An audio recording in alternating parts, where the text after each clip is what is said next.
제02화 만 65세 장애인 활동지원 보장 삭발 투쟁. 이들은 65세 활동지원법 개정에서 사람답게 살아보자, 끝까지 투쟁하겠다 등의 소감을 남겼다.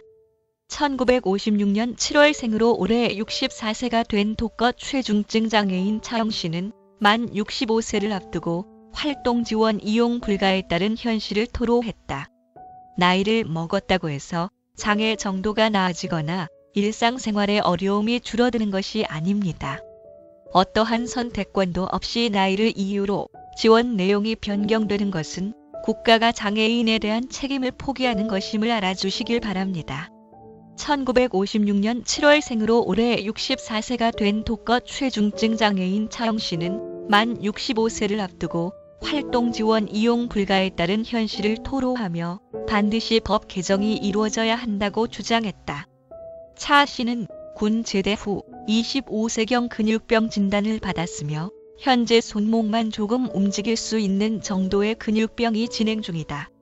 독거인 그는 인천시 추가시간 포함 월 471시간의 부족한 활동시간으로 온전히 활동지원사의 도움을 받는다.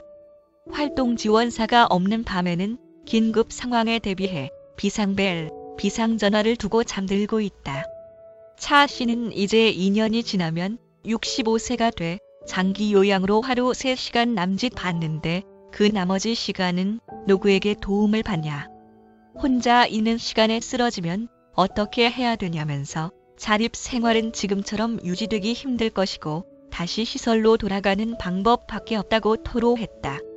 이어 그는 사람은 누구나 나이를 먹는다. 나이를 먹었다고 해서 장애 정도가 나아지거나 일상생활의 어려움이 줄어드는 것이 아니다라면서 만 65세가 되어도 활동 지원을 이어갈 수 있도록 해달라고 촉구했다.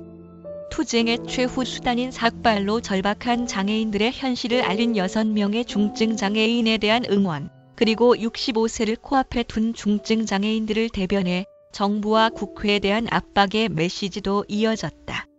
한자총 장진순 회장은 65세가 되면 활동 지원이 중단되고 시한부 인생을 살라는 사회생활을 접고 생매장을 당해도 된다는 법에 분노와 상실감을 느낀다면서 눈물 호소가 아닌 자신의 살점을 잘라내듯 피로 투쟁해서라도 생존권을 쟁취해야 한다.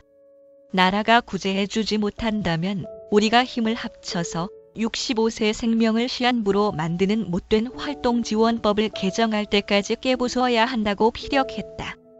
앞서 지난 4일 국회에서 열린 복지부 국정감사에서 박능후 복지부 장관은 관련 대책을 시급히 마련하라는 주문에 저희도 분해에서 활발한 토의를 하고 있다.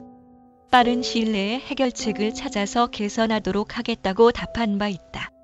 이에 한자총 정준규 부회장은 언제까지 토의만 해야 하냐.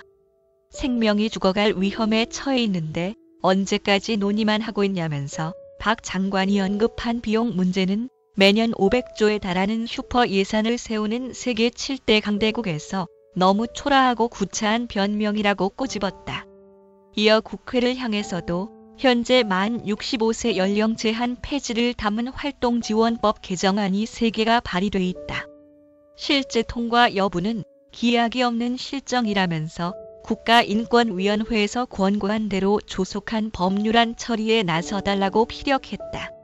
한국장애인옥색재단 정원석 회장도 평생을 장애를 갖고 어려운 환경에 살아오다 65세가 되면서 활동지원 서비스를 더 이상 이용하지 못한다는 것은 상실감이나 소외감을 넘어 생명의 위협을 느낄 수밖에 없다면서 복지부 자료에 따르면 65세 이상 노년층 장애인 무연고 사망자 합이 절반 이상이다.